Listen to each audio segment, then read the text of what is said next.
ke-104, tamu tak diundang. Mas. Enaknya kita gangguin mantan baru apa enggak?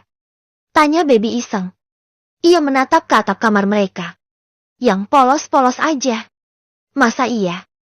Setelah kehebohan seharian ini, dia hanya dapat jatah ngeliat plafon putih datar begitu aja. Gak ada gerigi atau spiralnya. Apaan sih si Baby? Dosa. Gangguin orang bercocok tanam tau. Kalau ada kucing atau binatang lagi begituan aja, kita dilarang ikut campur. Apalagi manusia. Dosa. Ucapannya sebenarnya adalah sebuah kalimat larangan yang serius. Tapi kenapa Baby ngakak? Lagian sih, Gus Hanan. Ngebet bener. Seharian ini. Kok bisa banget gitu? Malam ini juga. Ajaib. Dikira kita ini Bandung Bondowoso apa? Diminta Roro Jonggrang bikin candi dalam semalam. Dikira magic apa? Main ketok langsung jeti. Keluh Baby yang masih gak ikhlas hari ini berakhir dengan datar begini. Kurang berkurva. Kurang ngebom gitu. Dari dulu. Hanan itu. Saking dia pengendalian dirinya kuat aja. Makanya bisa nahan sampai sekarang. Ya dia melihat kejadian kemarin itu sudah mulai ada warning mungkin. Kalau gak gerak cepat. Bisa jeti batal rencananya. Dia gak bisa kayaknya kalau gak sama Dijah. Ya dilaksanakan secepatnya. Dan ditantang sama Pak Penghulu. Jadinya malam ini deh. Gitu ceritanya. Gitu. Lah dia kalau suka kok nunggunya lama bener. Kenapa gak pas Dijah selesai idah aja gitu? Kan Dijahnya yang gak siap. Ini aja karena Dijah pasrah palingan. Kok kamu tahu Mas? Dia bilang udah malas sebenarnya. Dia kayaknya udah kena mental sama anak-anak pondok. Plus pengaruh Ning Melati yang luar binasa itu. Tahulah. Aku ngajar di sana. Walau aku baru masuk lagi beberapa hari. Tapi kan banyak yang lapor. Tapi ya mau gimana? Hubungan Pak Kiai Rozak dan Kiai Halil itu rumit. Mereka rekan lama. Teman lama, bisa dibilang guru murid. Posisi Pak Kiai Rozak juga sulit. Waktu dulu, Hanan dan Melati dijodohkan. Sebenarnya Hanan sudah saklek mau nolak. Tapi dia menghargai Buya. Dan menunggu dulu, seperti dipikirkan dulu. Tapi ya endingnya Jet ngasih harapan ke Melati. Baby memiringkan tubuhnya. Ia memukul dada sang suami. Kamu juga tuh. Ini pelajarannya. Bagi kaum pria. Jangan kebanyakan tebar pesona. Kamu juga tuh. Si Ruby ampe kayak gitu. Banyak. Cewek yang dibuat baper sama kamu. Gus Hanan juga tuh. Kebanyakan nyinyir cewek. Jadinya cewek baper dan berharap lebih. Kalau pakai jalur goib kayak kamu. Kan bahaya Mas. Omel Baby tiba-tiba ngomel. Lah kok aku yang disalahin sih Beb? Kan aku udah ketus begini aja masih salah. Ya kamu itu ketusnya terlalu cool. Wah ya biasa aja. Ada lagi. Ketus yang cool sama enggak. Udah, tidur deh. Kamu udah capek. Gak usah ngajak yang aneh-aneh. Istirahat. Biar kamu fit, kita masih harus ke Jakarta loh. Dalam beberapa hari ini. Baby hanya merutuki di dalam hatinya. Kok bisa tahu kalau dia ada maksud terselubung? Ada udang di balik batu. Dia ada niatan mau berbuat nakal di balik selimut. Tapi kok udah kena skakmat duluan? Ya udahlah. Gak bisa ngapa-ngapain. Tidurlah dia hari itu. Tanpa ada adegan tambahan yang ia inginkan. Jah. Ayo bangun sholat subuh. Ucap Gus Hanan mengelus punggung Dijah yang sudah tak tertutup apapun. Istrinya itu tidur di atas dirinya. Sama-sama tak berpakaian dan kalau bukan karena ini sudah masuk waktu subuh. Ia membangunkannya. Kalau tidak sih, dia betah begini terus. Bangun sayang. Ucapnya lembut sekali lagi mengelus kulit istrinya dengan lembut dari pinggang ke atas. Hanan menikmati sensasi ini. Apa istilahnya? Merdeka. Setelah bertahun-tahun, berbulan-bulan. Kini ia mewujudkan mimpinya. Perempuan ini yang ia mau. Khadijah adalah perempuan yang ia impikan untuk menyapanya di kala bangun pagi. Iya. Dijah berguling. Meregangkan tubuhnya, lalu ia sadar tak memakai pakaian apapun. Ia langsung berhenti dan menarik selimut. Kaget. Dan malu. Hehehe. Malunya baru sekarang. Dari tadi aku udah tuh megang-megang kamu, Jah. Udah. Ayo mandi. Sholat. Terus cari sarapan. Ucap Hanan duduk dan tak memperdulikan tubuh bagian atasnya terekspose. Cuek aja dia. Sementara Dijah yang masih di awang-awang, malunya bukan main. Mas, Gus. Enggak. Benar. Mas. Jangan gitu kenapa? Lengeknya berbalik. Nasib Jah. Masa masih mau malu-maluan? Ayo. Mandi. Ajaknya sambil terkekeh. Pria itu sama sekali tak canggung dan membawa Dijah ke kamar mandi. Berdua. Menyelesaikan urusan mereka, lalu sama-sama berwudu. Masih dengan balutan handuk. Sambil memakai pakaian mereka. Dijah mengingat kembali apa yang terjadi semalam. Yang tadinya setuju untuk menunggu, berujung tak terkendali. Dia juga tak kuasa menahan dan menolak. Semua sentuhan dan ciuman pria itu berbeda. Ia seperti perempuan yang tak pernah disentuh sebelumnya. Ia merasa getaran yang luar biasa. Bukan karena lapar. Tapi karena semua sentuhannya. Mungkin ini yang dinamakan bercinta. Bukan sekedar seks. Hatinya tambah bergetar hangat. Saat ia ada di belakang Gus Hanan untuk sholat berjamaah, suaranya yang lembut dan merdu menjadi imam. Dan saat selesai sholat ia memanjatkan doa yang membuat Dijah terharu.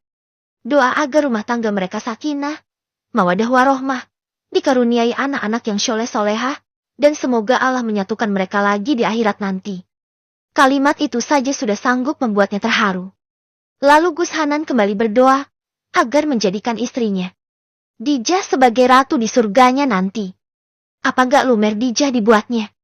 Dia tahu Gus Hanan gak setegas Ustaz Hamad, tapi yang gak so sweet ini juga. Saat ia mencium tangan suaminya, ia sengaja mencium tangannya lama, menikmati momen ini. Dulu, waktu ia masih sekolah, ia memimpikan momen seperti ini hampir setiap hari. Dan ia terang-terangan atas itu, saat ini baru kesampaian. Bukankah itu luar biasa? Istri solehah. Ucap Gus Hanan sambil memegangi kepala Dijah. Amin. Makan yuk. Makan, makanan buat ini. Ia memegang perut Dijah yang masih berlapis mukena. Bukan kamu yang dimakan. Bukan. Tenang aja. Aku lapar soalnya Jah. Habis ngebakar ribuan kalori semalam. Balasan itu membuat Dijah malu. Gimana bisa dia bertahan nanti? Kalau ucapan Gus Hanan sefrontal ini. Apa sih mas? Oh iya. Terus aku gimana? Di asrama. Di pondok. Tanya Dijah, tiba-tiba ia ingat kalau dirinya ini masih menjadi santri. Moso dia keluar lagi. Kamu tinggal di sini sama aku. Tapi boleh belajar di kelas. Nanti kamu aku tes ulang. Biar gak ngulang level yang sekarang. Wong kamu udah lulus kok kemarin. Nanti aku ke pondok putri. Udah. Ayo cari makan. Ajaknya. Lah. Gus. Mas. Kalau keluar berdua. Nanti semua orang tahu dong. Oh. Iya. Ya udah. Kamu di sini aja ya. Tungguin Kang Masmu ini cari makan. Hehe. Kayak di drama zaman dulu gak sih Jah? Istrinya tunggu di rumah suaminya cari makanan. Hehe. Fix ini orang. Kelakuannya sebenarnya sompral. Aneh dan kekanakan banget. Baru saja Hanan mau keluar. Tapi sudah ada ketukan pintu di depan. Gus Hanan berbalik, menaikkan alisnya ke arah Dijah. Siapa subuh-subuh bertamu? Coba lihat mas. Pinta Dijah kini berdiri dan menghampiri suaminya. Ia mengambil jilbab yang ada di lemari dan memakainya dulu. Gus Hanan mengintip. Ya Allah. Jah. Tetangga samping. Keluhnya dan membuka pintu. Embok ya. Pengertian dikit. Masa mantan baru dikunjungin subuh-subuh. Apa kabar dengan serangan fajar dan peluk-pelukan pas adem-ademnya? Keluh Gus Hanan tapi membukakan pintu lebih besar agar dua tamu mereka bisa masuk. Baby main masuk dan memeluk Dijah. Kia Dijah. Selamat ya. Ucapnya senang. Sementara Hamad duduk di ruang tamu dengan kalem. Jangan duduk. Ayo berdiri, temenin cari sarapan. Lapar. Keluhanan menarik lagi tangan sahabatnya itu. Dua pria pergi mencari sarapan. Meninggalkan Baby dan Dijah berduaan di dalam rumah. Mereka menutup pintu dan menguncinya, biar bisa bebas. Rambutnya basah. Ahahaha. Baby ngakak melihat apa rambut Dijah yang masih basah. Ia tak sempat mengeringkannya tadi. Satu karena gak ada hair dryer dan dua karena tadi buru-buru sholat subuh. Selesai sholatnya ini. Mau cari sarapan. Udah deh Beb, jangan mulai. Ya ampun Jah. Apa aku harus manggil Ning Dijah ya? Kepret nih. Omel Dijah lagi dan Baby tambah ngakak. Apa katanya Gus Hanan? Kamu mondok lagi apa gimana? Dijah menaikkan bahunya. Kayaknya sih tetap mondok tapi gak di asrama. Belajar di Niah Doang. Tapi balik ke sini. Sementara. Ya gak tahu Beb. Dia bilang mau ngetes aku lagi. Biar gak ngulang. Kan sekarang aku ngulang yang kemarin Beb. Gitu. Ya bagus deh Jah. Semoga aja lancar. Dan kamu bisa lulus di Niah. Kan mending kalau kamu bisa lulus sampai sanawilah minimal. Bisa ngajar kamu nanti. Wah, kalau ngajar sih kayaknya masih jauh. Ya kali aja Jah. Oh iya. Aku sama Mas Hamad baru tahu. Jadi orang yang buat Mas Hamad lupa sama aku. Yang ngelakuin itu. Baby diam sebentar. Memberi kode dengan matanya. Ia tahu kalau Dijah paham. Dijah mengangguk. Siapa? Mbak Ruby. Astagfirullah. Beb. Masa sih? Tapi. Parah. Sumpah merinding. Gumam Dijah memeluk dirinya sendiri. Ya ampun Beb. Kok aku gak kepikiran sih? Astagfirullah, kan waktu aku tinggal di sini, aku sering ketemu dia. Dia emang punya saudara di komplek ini, Jah. Makanya dia sering berkunjung. Ucap Baby. Ia ingat sering ngeliat Mbak Ruby jalan di sini. Apaan? Saudara dari mana? Dari Jonggo. Iya mang saudara. Tapi saudara jauh benar. Sepupu tapi berapa kali sepupu. Dia nggak mungkin bertamu ke rumah seorang ustaz yang jauh hubungannya. Kan bukan mahram. Dia juga gak kenal sama istrinya ustaz itu. Ya benar. Saudara, tapi jauh benar. Aku pernah ketemu sama istrinya ustaz yang katanya masih saudaranya. Kan dia bilang paman. Tapi istrinya bilang bukan. Kan aku pernah ketemu sama dia. Waktu jemur baju, dia membenarkan informasi. Bukan paman ponakan biasa. Tapi jauh. Paman ponakan bersepupu. Ngerti gak? Jauh bener ini paman ponakannya. Bukan langsung. Jelas Dijah. Terus? Ya dia mondar-mandir sini. Nyari jejaknya Ustadz Hamad palingan. Kamu kalau jemur baju di depan apa belakang? Tanya Dijah lagi. Belakang sih. Kenapa? Atau bisa jeti dari potongan kuku. Suamimu kamu kalau potong kuku di mana? Di depan. Kan tanahnya di depan. Katanya motong kuku. Buang kukunya di tanah. Jeti ya, itu di tanah. Itu dia. Jeti selama ini. Dia keluyuran di sini itu. Nyari bahan untuk itu. Si Ruby ini. Mukanya tobat. Dia udah mondok kok gak tobat-tobat sih? Keluh Dijah lagi menggeleng tak habis pikir. Loh, dia itu dulu ada sejarah apa Mang Jah? Mukanya sejarah. Tapi dia kan mondok di sini udah lama. Masa sih dia masih mau begitu? Kalau sudah jelas itu gak boleh. Haram hukumnya main begituan. Masa dia masih gak paham juga? Baby hanya mengembuskan napasnya panjang. Ya gak tahu. Tapi alhamdulillah Mas Hamad udah balik. Repot emang Jah. Punya suami modelan Mas Hamad. Kamu juga tuh. Kayak Mas Hanan. Banyak yang naksir. Plus mereka hubungannya dengan orang banyak. Ya kita nggak bisa ngatur perasaannya orang ke suami kita. Kayak kita nggak ada kendali gitu. Resiko. Dijah mengangguk. Ya mau gimana lagi, kalau aku prinsipnya Beb. Kalau diturutin perasaan begitu, kitanya yang stres. Kita bikin prinsip aja. Kita jadi istri mereka yang baik. Jalani semua kewajiban dan kehormatan. Nah mereka. Dua ustadz itu. Kalau di dalam rumah adalah suami kita. Tapi begitu mereka keluar rumah. Mereka adalah milik umat. Ucapan Dijah itu membuat Baby mendengus. Enak aja. Gak rela aku, Jah. Enak, men. Dijah cekikikan. Lah kamu posesif bener, Beb.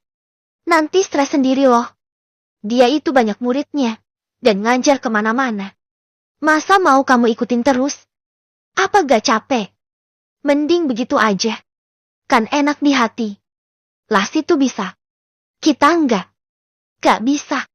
Pokoknya Mas Hamad harus jadi suaminya Baby seorang. Ucap Baby mantap.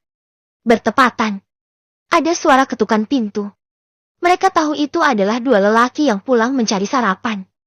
Memakai jilbab, Dijah yang berdiri dan membukakan pintu. Dijah juga yang sergap mengambil bungkusan. Meletakkannya di ruang tamu dan mencari piring untuk alas. Dan sendok untuk alat makan. Mas Hamad. Rengek Baby langsung berhambur ke pelukan suaminya. Sontak gerakan itu membuat semua orang heran. Napa lagi nih anak? Kenapa kamu, Beb? Tanya Hamad dengan kalem. Sabar menghadapi keanehan istrinya itu. Dijah hanya terkekeh, ia duduk dan memberikan piring kepada suaminya. Membukakan bungkusan nasi dan meletakkan sendok di atasnya. Kamu gak mau kayak gitu, Jah? Masa gak mau? Coba dulu gimana? Ucap Gus Hanan langsung nyerepet. Seperti dia iri dengan kedekatan Baby dan Hamad. Dijah terkekeh dan menggeleng. Mas, kamu itu suami aku loh. Rengek Baby model orang ngambek. Heh, iya. Terus kenapa? Ya pokoknya ingat-ingat kalau kamu itu suaminya Baby Humairah doang. Bukan yang lain. Tulis di kepala. Beneran Baby menjulurkan di kening suaminya. Walau susah payah karena dia harus berjinjit. Ia menulis dengan tinta tak kasat mata. Suaminya Baby. Mereka sarapan dengan santai. Beberapa kali obrolan ringan dan tawa lepas terdengar. Dan ini masih jam 5 subuh. Kok bisa mereka dapat sarapan sepagi ini coba? Keempat orang ini juga kepasan lapar jam segini. Kan ajaib. Ring. Ring. Bunyi ponsel dari saku Gus Hanan. Ia mengambil dan menerima panggilan dari Ning Ningrum. Di loudspeaker panggilan itu. Assalamualaikum. Udah bangun? Manten baru? Sapa Ning Ningrum tapi aneh. Dia berbisik. Waalaikumsalam. Ini lagi sarapan sama Hamad dan Baby. Lah, bojomu kemana, Nan? Tanya Ning Ningrum heran tapi masih berbisik. Ada ini. Di sisiku. Kenapa, Mang? Jawabnya terkekeh. Kalau udah sarapan, cepet kesini ya, Nan. Ada tamu. Nyariin kamu. Siapa tamu subuh-subuh? Tanyanya Hanan heran. Kok yang gak pengertian bener? Apa orang tua santri? Yang datang dari kota jauh? Ya bisa aja sih. Itu hal yang wajar. Ya balasnya. Tapi datang sendiri aja. Tapi enggak deng. Bawa aja Dijah ke sini. Tapi bawa sama bebinya. Sekalian Hamad ajaken. Biar gak bikin galau. Apaan sih? Kok aneh?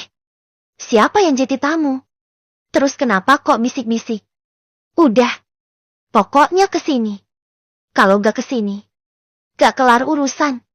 Ucapnya lalu mematikan panggilan begitu aja. Kan? Jadinya curiga. Model kayak ada jebakan Batman menanti di sana. Dijah hanya menunduk setelah mendengar semuanya. Ya kan panggilannya di loudspeaker. Jadi ia bisa dengar semua. Ia sepertinya sudah bisa menebak siapa yang menunggu di sana. Siapa lagi? Dijah melirik ke Baby dan mendapati temannya itu sudah menatapnya penuh hati. Baby juga sudah menebak. 1. Ning Ningrum berbisik, lalu awalnya Dijah gak boleh ikut, tapi boleh kalau dengan Baby. Sudah jelas sekali kan. Tamunya adalah Ning Melati. Entah ada drama apa lagi. Dan kalau boleh milih, sebenarnya Dijah gak mau ikutan, tapi Baby maksa untuk ikut. Gus Hanan dan Hamad sudah berangkat duluan, meninggalkan dua perempuan itu bersiap di rumah. Mereka akan nyusul. Dan memang sengaja waktunya gak disamakan. Biar gak curiga. Kamu juga nebak kalau Ning Melati, Beb. Makanya kamu harus ikut. Malas aku, takut kena semprot. Malah wajib kamu ikut. Dia itu udah jadi suami kamu, Jah. Wajib kamu berjuang. Perjuangkan. Alah, Meos. Balas Dijah pasrah. Seperti dia kalau disuruh nyari ribut mundur duluan. Apa gak bisa ya? Dunia ini adem ayem tentrem aja. Gak usah gondok-gondokan. Embok ya cari lelaki lain. Jangan memperebutkan suami orang. Itu pikiran Dijah. Tapi pemikirannya itu ya ralat. Karena Ning Melati kan gak tahu kalau Gus Hanan sudah menikah. Ayo Dijah. Pakai abaya. Kita ditungguin Ning Ningung. Ajak baby. Dia sih sudah dengan gamis luarannya. Jeti tinggal budal aja. Kamu sengaja ngasih baju di sini ya, Beb? Buat aku. Karena udah tahu duluan aku bakal tinggal di sini? Tanya Dijah setelah mereka berjalan bersama ke rumah Pak Kiai. Bocorannya sih gitu. Kan gak boleh di rumah Pak Kiai. Kalau aku sih mikirnya, Gus Hanan masa bodoh tuh. Dia mau nikah kok pakai dirahasiain. Kan aneh. Tapi dia menghormati orang tuanya. Kasihan kayaknya sama Pak Kiai Rozak yang serba salah. Apalagi Bunyai. Kayak gimana gitu? Masalah ini akan selesai dengan sendirinya kalau Ning Melati pergi dari sini. Balik aja ngajar di pondoknya napa? Kayak gak ada kerjaan aja di sana. Pakai ngurusin pondoknya orang lain. Ketus baby. Ya udah sih Beb. Kok kita yang ngatur? Kamu yang harusnya nanti mengintervensi. Plus kamu calon pendamping seorang calon Pak Kiai. Gimana sih? Maksudnya kan Gus Hanan calon penerus pondok ini. Seharusnya kamu itu yang mulai ngatur Jah. Haduh. Gak sanggup aku. Ngatur hidup aja korak-karit. Apalagi ngatur pondok. Misa berkonde ini otak. Keluhnya. Mereka tiba di rumah Pak Kiai. Jam masih pukul 5:30. Tapi sudah ada banyak sandal di depan rumah Pak Kiai. Tamunya sudah ada. Plus Gus Hanan dan Ustadz Hamad. Assalamualaikum. Sapa baby, dan Dijah berdiri canggung di belakangnya. Waalaikumsalam. Balasan dari dalam. Yang paling kencang adalah balasan dari Ning Ningrum. Perempuan itu malah mendatangi mereka berdua. Memberi senyuman lebar. Dan memeluk mereka satu persatu. Ini mencurigakan gak sih? Kok lebay kali orang ini? Masuk. Yuk. Masuk ke dalam. Aku dari tadi udah nungguin kalian. Yuk. Ajaknya sambil menggandeng tangan baby dan Dijah. Di ruang tamu, sudah ada Gus Hanan, Ustadz Hamad dan Ning Melati. Entah fungsinya Ustadz Hamad apa, tapi dia kalem aja begitu melihat baby dan Dijah datang. Gus Hanan hanya melirik dan pandangan itu bertemu dengan Dijah. Biasa saja. Obrolan mereka juga sepertinya berhenti karena kedatangan dua tamu itu. Dijah diajak masuk. Dan ke kamar Gus Hanan. Kok di sini sih Ning?